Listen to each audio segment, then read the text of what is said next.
You know that feeling when you walk into a room and everyone suddenly stops talking? That moment when you sense you have done something wrong, but you have absolutely no idea what. Well, chances are you just broke one of the 10 silent etiquette rules that separate the truly elegant from the rest. And here is the shocking truth. Even the most well-meaning women violate these rules daily without realizing they are doing it. If you want to learn etiquette and good manners in a light and fun way, like a true high-class woman, subscribe to the channel, activate the bell, and leave a like. The high-class manual, I and our subscribers, are enemies of poor education. Last month, I was at a lovely dinner party in the city when I witnessed something that made my skin crawl. A perfectly dressed woman, clearly well-educated and refined, committed such a fundamental breach of etiquette that the entire table fell silent. What did she do? She asked the waiter to bring a toothpick to the table, right there, in front of everyone.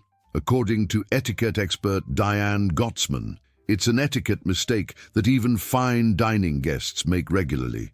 The proper approach? Excuse yourself, step away discreetly, and handle your dental situation in private. Because, darling, there is nothing more horrifying than watching someone pick their teeth at a dinner table where people are still eating. But that was just the beginning of my observations that evening.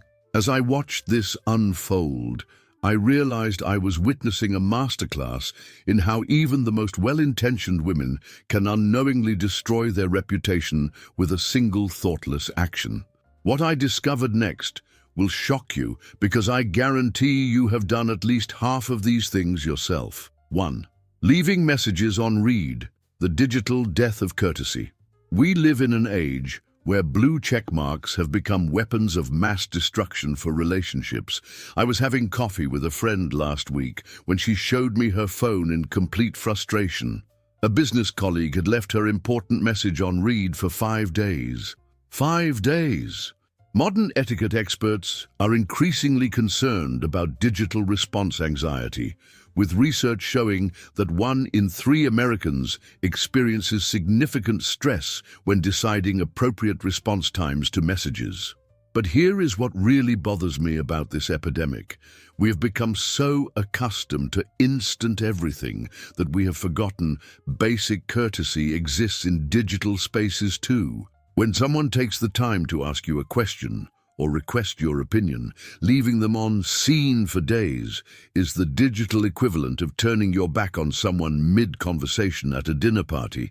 You simply would not do that in person, so why is it acceptable online? The Emily Post Institute emphasizes that consideration and respect apply to all forms of communication. Even if you cannot provide a full response immediately, a simple, "I see your message and will get back to you by tomorrow," takes 30 seconds and preserves the relationship. The high-class manual rule, either do not open the message until you can respond properly, or acknowledge receipt immediately with a timeline for your full response. Because elegance means never leaving people wondering where they stand with you. 2.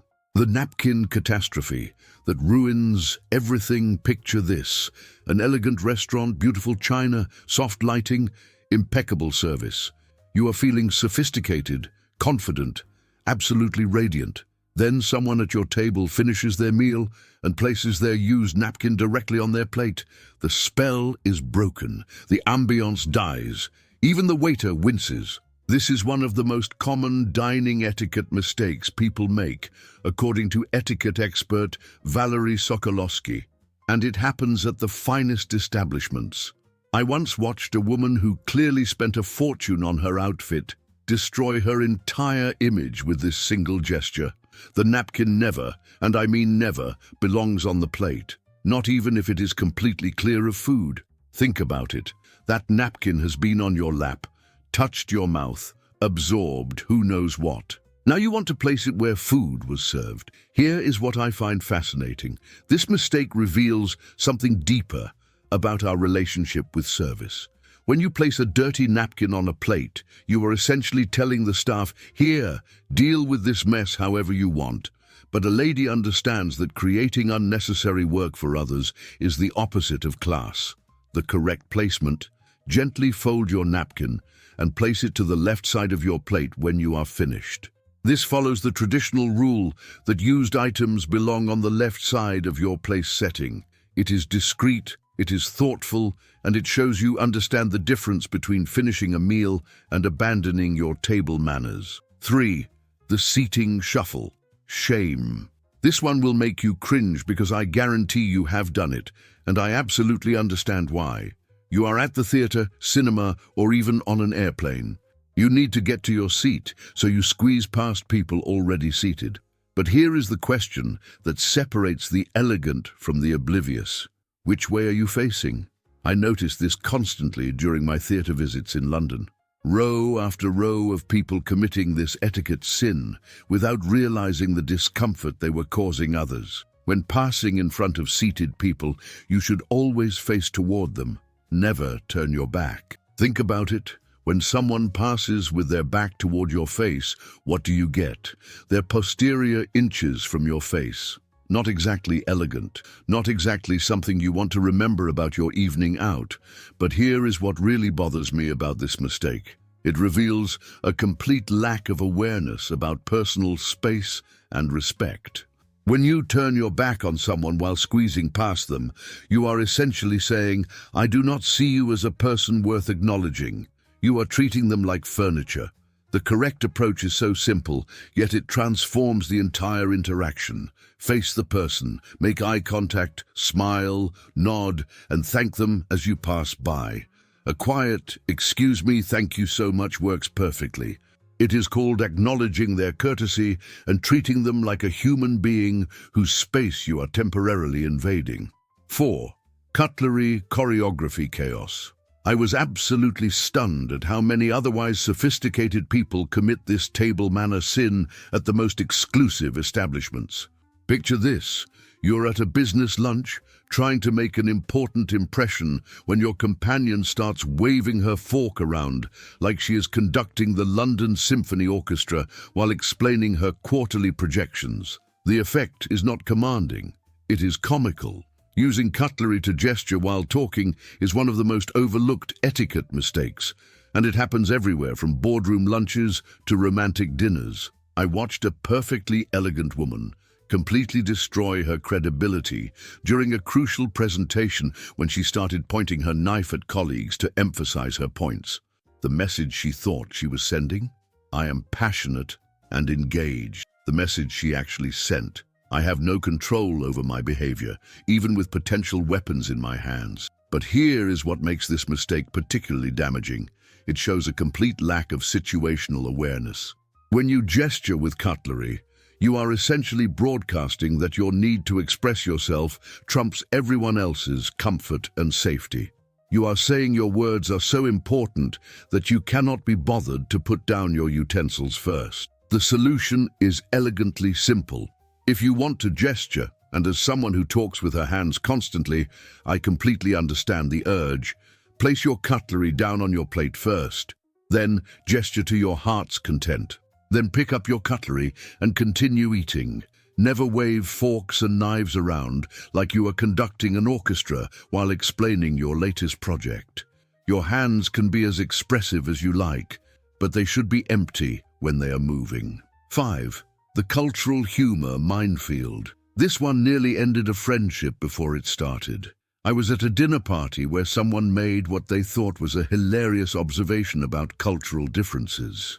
The table went silent. The awkwardness was so thick you could cut it with the dessert spoon. What that person learned the hard way is that using humor with strangers or people from different cultural backgrounds is like walking through a minefield blindfolded. Here is what happens when cultural humor goes wrong.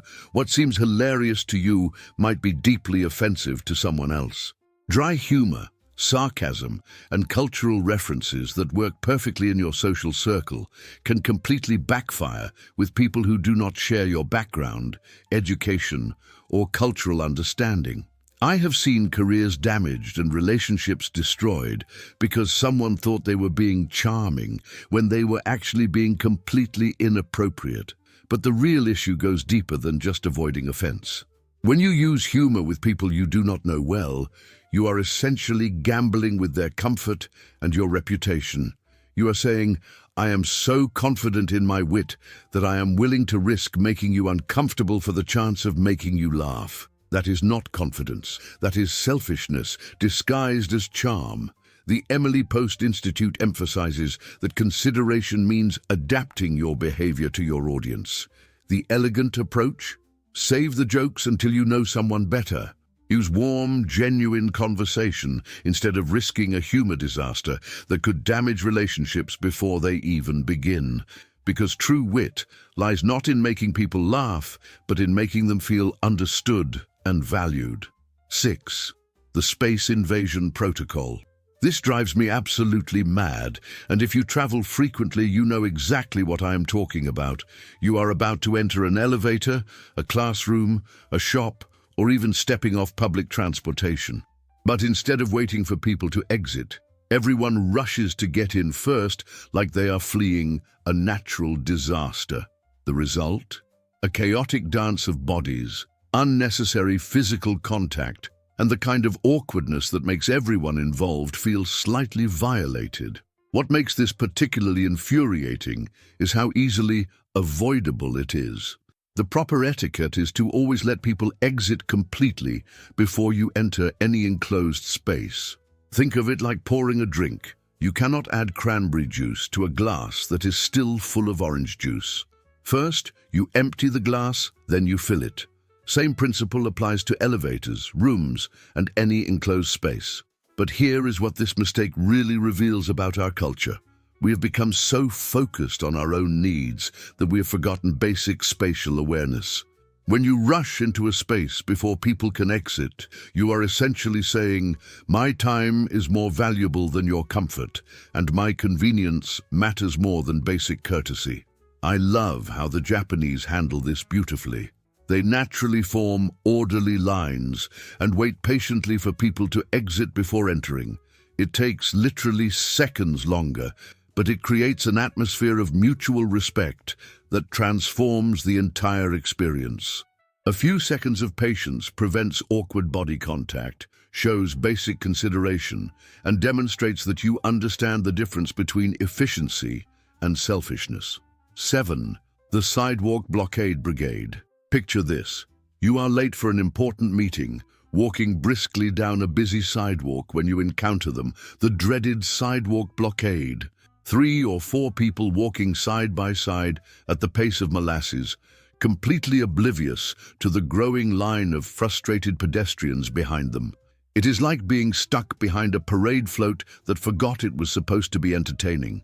When walking in groups of 3 or more, blocking entire sidewalks and escalators is considered poor etiquette, but more than that, it shows a stunning lack of awareness about the world around you.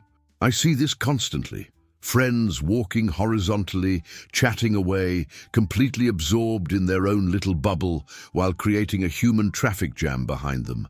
Here is what this behavior really communicates. Our conversation is so important that everyone else can wait.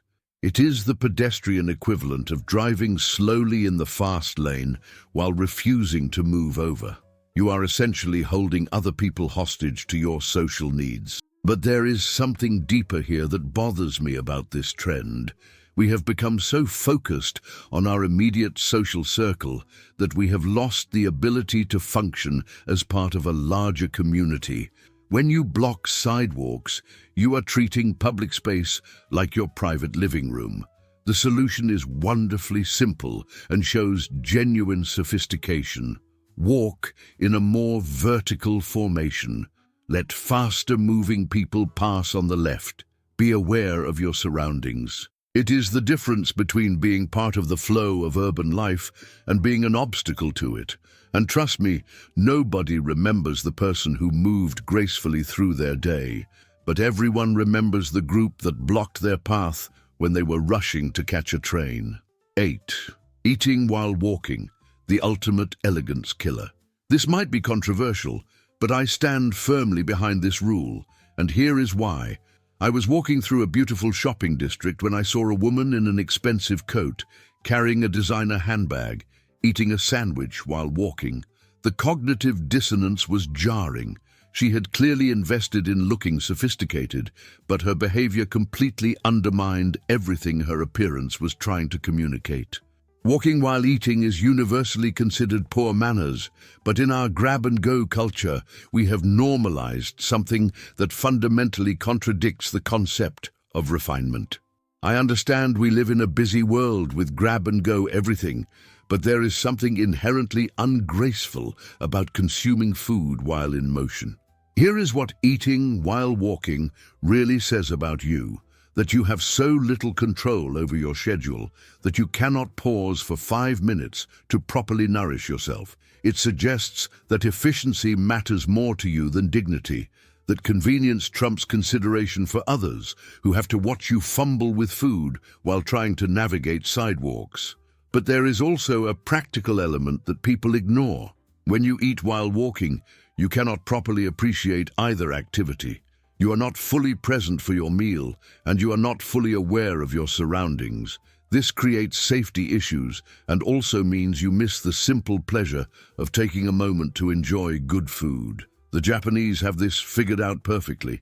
They have designated eating areas even outside convenience stores. Take inspiration from this approach. If you must eat quickly, find a spot to stand still, finish your food, then continue walking. Your dignity, your safety, and frankly your digestion will thank you, because true luxury is having the time to pause, even for 5 minutes, to nourish yourself properly. 9. Phone priority over people, the relationship destroyer. Nothing, and I mean nothing, makes my blood boil quite like this particular breach of modern etiquette. You are having what you think is a meaningful conversation with someone when their phone rings. Without missing a beat, without excusing themselves, without even acknowledging that you exist, they answer the call. In that moment, you have just been demoted from human being to background furniture. One of the most damaging modern manner mistakes is giving phones priority over people in your presence. The moment your phone rings during a conversation and you answer without excusing yourself, you have just told the person in front of you that a random caller, someone whose identity you do not even know yet, is more important than they are. It is social hierarchy in its most brutal form. But here is what makes this particularly devastating in our current culture. We have become so addicted to digital stimulation that we have lost the ability to be fully present with another human being. According to research from the Emily Post Institute, this behavior is creating unprecedented levels of social anxiety and relationship damage. I watched a woman destroy a potential business partnership because she took 3 phone calls during a 30-minute meeting. She thought she was showing how important and busy she was. What she actually demonstrated was that she had no respect for other people's time and no ability to prioritize relationships over interruptions. The solution requires genuine discipline in our hyper-connected world. Set your phone to silent when engaging with others. If you absolutely must take a call, and I mean absolutely must, like a family emergency, excuse yourself politely, keep it brief, and return to the conversation with a sincere apology. Show people they matter more than your digital notifications, because the most elegant thing you can give another person is your complete, undivided attention. 10. The host-guest service hierarchy disaster here is an etiquette rule that our me-first culture has completely forgotten, and I witnessed its violation just last weekend at what was supposed to be an elegant brunch.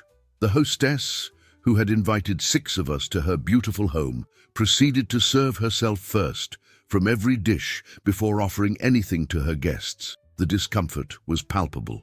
We all sat there watching her fill her plate while we waited, feeling like afterthoughts at our own invitation. When you are hosting or have invited someone, you serve your guest first, then yourself. This applies to pouring tea, passing bread, serving from communal platters, opening wine, everything. It is one of the most fundamental principles of hospitality, yet I see it violated constantly by people who should absolutely know better. But here is what makes this mistake particularly revealing. It exposes our deepest attitudes about service and hierarchy. When you serve yourself first as a host, you are essentially saying, "I invited you to watch me enjoy myself," rather than, "I invited you so I could take care of you." It transforms hospitality into performance rather than genuine care. If you are the guest, you wait to be served by your host before serving yourself. This creates a beautiful rhythm of consideration that elevates any gathering from ordinary to memorable. I have been to dinners where this dance of service was so graceful it felt almost choreographed. The host anticipating needs, guests expressing gratitude, everyone playing their role with genuine pleasure. This simple act of consideration creates an atmosphere of respect and care that transforms any meal into something special. It shows that you understand the difference between feeding people and nourishing relationships. And in a world where genuine hospitality is becoming increasingly rare, mastering this principle sets you apart as someone who truly understands what it means to welcome others into your space. The truth is, darling, etiquette is not about complicated rules or showing off your knowledge of which fork goes where. As Debrett's emphasizes in their Modern Manners Guide, contemporary etiquette is about fostering a culture of consideration and making others feel comfortable. It is about being aware of how your behavior affects the people around you and choosing kindness even when no one is watching. What I find fascinating is that every single one of these mistakes stems from the same root problem. We have become so focused on ourselves that we have forgotten we live in a world with other people. Whether it is leaving messages unread, blocking sidewalks, or eating while walking, each of these behaviors prioritizes our own convenience over everyone else's comfort. But here is the beautiful secret about mastering these rules. When you fix these 10 habits, you do not just avoid embarrassing mistakes, you become the woman others want to be around. You create an atmosphere of grace and consideration wherever you go. People may not be able to articulate exactly what makes you different, but they will notice that they feel more valued, more comfortable, and more respected in your presence. That, my dear, is true elegance. It is not about perfection, it is about intention. It is about choosing to see other people, to consider their needs, and to move through the world with awareness and grace. And in our increasingly self-centered society, that kind of thoughtfulness has become a rare and precious gift. If you enjoyed learning these etiquette secrets and want to become an elegant and sophisticated traveler who never makes embarrassing cultural mistakes, check out the ebook Be Elegant While Traveling, Global Etiquette for the Sophisticated Traveler. The link is in the first pinned comment. Remember what we learned today. Respect digital boundaries by responding thoughtfully to messages. Master dining basics by placing your napkin correctly. Face people when passing through their space. Control your cutlery during conversation. Be cautious with humor until you know someone well. Let people exit before you enter any space. Stay aware on sidewalks when walking in groups. Eat with stillness and dignity. Prioritize people over phones, and honor the sacred host-guest. Hierarchy. This guide will transform how you navigate airports, hotels, international dining, and business meetings with absolute grace and confidence. If you love this video and want to continue learning etiquette and good manners in a light and fun way, like a true high-class woman, make sure to subscribe to the channel, activate the bell, and leave a like. Comment below, "Elegance is my superpower," and let me know which rule surprised you most. I read every single comment and love hearing your thoughts. Do not forget that I have left several links to sophisticated products and resources in the first pinned comment that every elegant woman should know about. These carefully curated recommendations will help you elevate every aspect of your refined lifestyle. Until next time, remember this fundamental truth. True class is not about the rules you follow, but about the kindness you show to others while following them. Elegance is not a performance. It is a way of being that makes everyone around you feel valued and respected.